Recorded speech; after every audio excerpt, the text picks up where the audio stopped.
볼펜 50도로 가져갔어. 아, 볼펜 50도로 프랑스니까 겁나 많죠. 얘는 뭐 붙고 나는 떨어졌어요. 근데 솔직히 얘가 아예 못하진 않으니까 그치. 본인 좀 잘 볼 수도 있는 그쵸, 거고 그쵸. 내가 또 실수한 부분도 있으니까 이게 애매한 게 좀 있죠 사실. 그렇다고 민원 제기할 수는 없고. 확인할 수도 없고 좀비 수도 그쵸. 없고. 자, 그러면 정국 씨는 일단 그런 과정을 거쳐서 처음 어느 대학교에 지원했어요? 일지망 김책공업종합대학. 자, 한국으로 치면 김책공대는 카이스트입니다. 그렇죠. 공업대학 이과 김책공업종합대학, 이지망 김일성종합대학. 자, 김일성종합대학은 한국으로 치면 서울대학교입니다. 그렇죠. 삼지망 조선인민군. 아, 이제 군산군은 뭐. 인민군대. 그렇죠. 근데 왜 일지망을 김일성종합대 안 썼어요? 아 이게 제가 고등학교 때 공부를 그렇게 못하진 않았거든요. 그래서 내가 일지망 쓴데 티어를 받을 거란 자신감은 있었어요. 썼으면 김일성종합 받잖아요. 네. 근데 김일성종합대학 번시험에 가서 합격할 자신은 없었어요. 북한에서는 그러면 대학교를 하나밖에 지원 못해요? 하나밖에 지원 못하죠. 당연히. 떨어지면 못하는 거예요 그냥? 네, 여기처럼 뭐 수시 6개든 네. 넣는 그런 제도가 없어요. 아, 그거 신중해야 되는구나. 네. 오로지 한 개 대학 한 개 학부를 지망하고 시험을 볼 수 있어요. 떨어지면 인민군대 가는 거예요. 바로 공산군 10년 동안. 그거 굉장한 도박인데요. 그거? 맞아요. 무슨 과 간 거예요? 그때는 정보 좀 학과 이름이 되게 긴데 그냥 우리는 정보대학이라고 했었거든요. IT 쪽 학과였는데 컴퓨터 쪽. 컴퓨터도 있었고 뭐 정보통신도 있었고 여기도 정보대학이라는 과가 있긴 있어요. 아, 그래요? 네, 공대 그 공대에 보면. 그쪽 잘 몰라요. 문돌이라. 네, 아무튼 그런데 지원을 해서 거기에 합격을 했죠. 아, 그러면은 바로 이제 유학을 가는 게 아니라 아, 김책공대를 다니다가 이렇게 가신 거구나. 바로 고등학교 졸업하면서 유학 가는 게 없어요, 사실. 그 저는 모르니까. 네. 물론 뭐 이제 여기 계신 분들은 사내 대학교 뭐 무시할 수도 있는데 각자 사는 세상이 다르고 또 그곳에서는 그게 또 최고잖아요. 한국으로 치면 카이스트에 붙은 거죠. 하지만 대단한 친구다 이런 말입니다. 아이, 뭐 딱 봐도 잘할 것 같지 않나요? 아니, 몇 년 다녔나요? 그 대학교에서? 거기서 3년 반 다녔어요. 오래 다녔네. 거의 졸업할 때까지 다녔네. 4년이잖아요 대학교. 4년인데 이제 북한 대학생들도 그런 게 있잖아요. 더중저중이죠. 행사동원 되는 거. 나가서 깃발 때 훈련하고. 그런 건 또 시간을 빼요. 그 공부한 시간을 빼는 거예요. 그건 정기적으로 빼는 건 아니고 뭐 운 좋으면 그런 거 없이 4년 만에 졸업하는 애들도 있고 정말 운이 나쁘면 막 7년 만에 졸업할 수도 있고. 근데 저희 때는 한 번은 무슨 그 김일성 광장에서 하는 바닥 대열 하느라고 한 번 한 학기를 쉬었고. 학기 뭐 통으로 쉬고 막 하는 거예요 그거를? 그럴 때도 있었어요. 난 그거 뭐 그때 며칠 나가서 이렇게 하고 오는 줄 알았지. 오전에 수업하고 오후에 가서 하는 경우도 있고 막 열병식 같은 거 할 때는 그냥 아예 6개월 다 뺐어요. 그러니까 뭐 햇브랜딩 말고 그쵸, 하면 또 그런 거 나가야 되고. 맞아요. 평양은 그런 게 귀찮겠구나. 저 때는 2011년에 김정은이 올라오면서 상정거리를 다시 이제 아파트를 세웠는데 거기에 대학생들 동원시켰어요 건설에. 그걸 학기를 뺐어요. 그치. 네. 그래서 그래서 1년을 그러니까 저는 다행히 안 참가했어요. 유학 나가면서 안 참가했는데 저랑 같이 공부했던 친구들은 1년 동안 창정거리에서 건설자로 일한 거죠. 유학이 교환학생처럼 이렇게 나간 학기 도중에 이제 나간 그거랑은 좀 달라요. 또 달라요? 교환학생 없어요 사실. 그래서 제가 뭐 아는 것 말씀을 드리면 제가 생각하기에 북한에는 두 가지 종류의 유학이 있거든요. 근데 2학년에 올라가면 유학생 선발되는 게 있어요. 국가는 중국이 대부분이고요. 근데 그렇게 많지도 않아요. 예를 들어 한 개 학년에서 300명인데 거기서 뭐 2명 나갈 수 있고 3명 나갈 수 있고. 그치. 그 기회는 2학년 1학기 때 딱 주어지는. 거기에 대해서는 대학 오는 애들은 웬만하면 다 알고 있어요. 그 정보는. 하지만 뭐 일단 경쟁력이 너무 높고 유학생 선발이 언제 진행되는지 정보를 모르는 경우도 많아요. 그치. 여기처럼 공정하게 공고를 하고 지원해서 합격자를 뽑는 게 아니고 그냥 물밑으로 진행되더라고요. 그쵸. 모르게. 깜깜이로 그냥 해가지고. 아는 사람들이 그냥 네. 이렇게 입소문 타서 진행을 하더라고요. 저도 대학에 갔을 때 부모님이 특히 아버님이 정말 바랬던 게 너는 유학을 가라.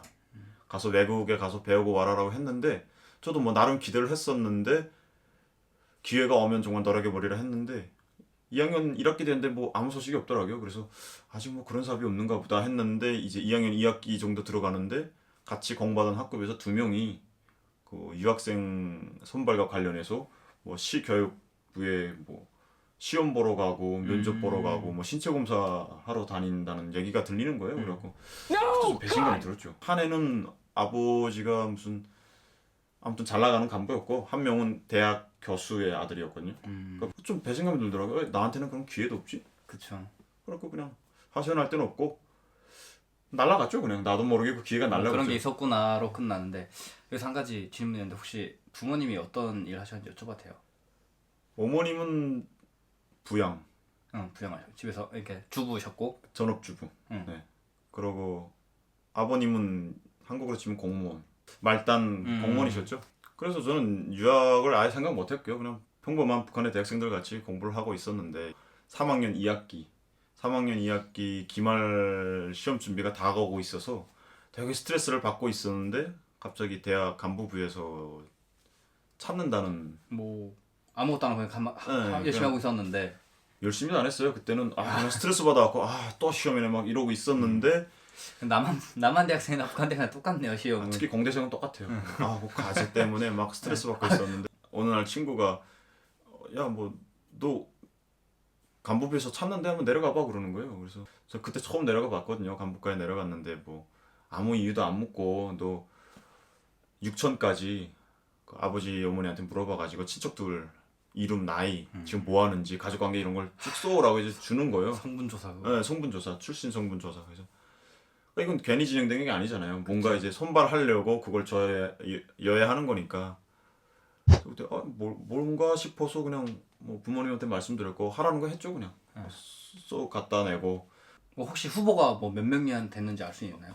그건 있죠. 김책공업종합대학에서는 처음에 50명으로 시작했어요. 기준도 모르겠어요. 아니 그러니까 저도 궁금한 게 갑자기 전체적으로 볼 때 그래도 어느 정도 기준엔 드니까 아마 후보에 들지 않았을까요?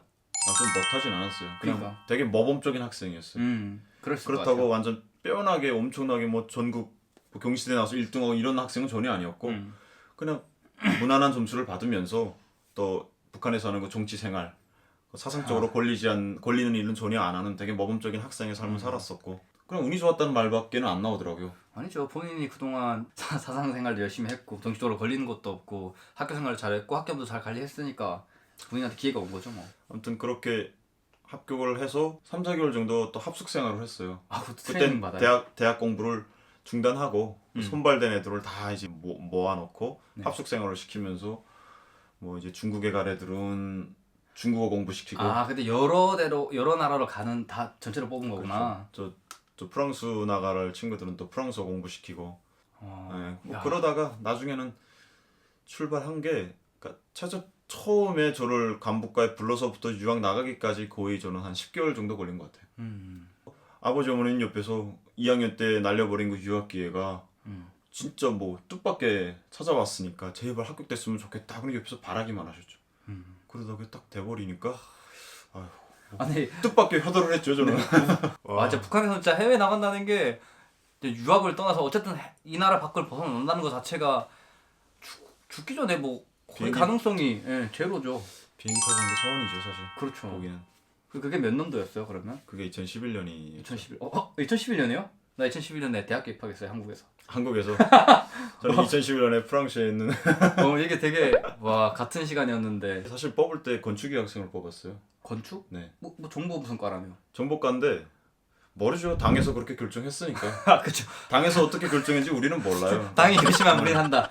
당에서 이렇게 건축이 학생을 뽑아라라고 해서 그 정보통신 막 그 유선통신 회로 공부하다가 갑자기 건축유학이 선발이 돼서 뭐 프랑스어 공부하고 막 미술 그림 그리고 건축미술 공부하고 그러다가 유학 나갔죠. 아무 백그라운드나 어떤 그런 파워가 없이 와 진짜 실력으로 갈 수 있구나라는 것도 사실 놀랍고. 야 처음에 비행기 탈 때 기분 어땠어요? 처음엔 고려항공을 탔기 때문에 그래도 비행기잖아. 네, 저 되게 설렜죠. 3대에 제가 비행기를 처음. 아마 그랬을 것 같아요. 그렇죠. 어떻게 타봐 비행기를. 뭐 이제 순환 비행장에서 딱 떠서 밑을 내려다봤는데 그 벌판 북한의 네. 벌판들 쫙 산 보이고 산 많네 벌 많네 막 이러다가 뭐 베이징 도착했다고 그러더라고요. 프랑스 가면 엄청 비싸대요. 그래서 중국 그 여기로 말하면 동대문 시장 같은 데 가서 옷이라든가 뭐 가전제품 같은 거 뭐 밥솥이라든가 사줬어요? 그걸 사라고 하는 거예요. 자기 돈으로? 네. 근데 그 밥솥을 사갔어요 어떤 애들은.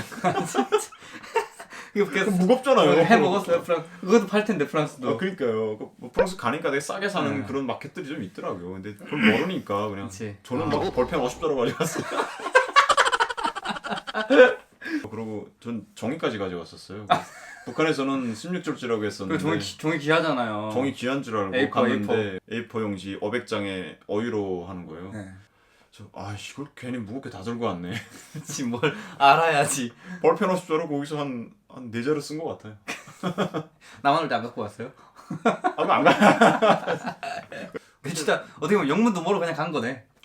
영문도 모르고 갔는데 진짜 이거는 하늘에서 날아온 동아줄 같은 기분이죠. 갑자기 이거 뭐야. 뭐, 진짜 뭔가 싶었겠다 진짜. 진짜 뭔가 싶었어요. 응. 야 이거 약간 인생 갑자기. 조례의 기회다라는 생각을 갖고 나갔죠. 자 여러분 지금까지 전국 친구의 경험을 통해서 북한의 대학 입시에 대해서 잠깐 얘기를 해보았고요.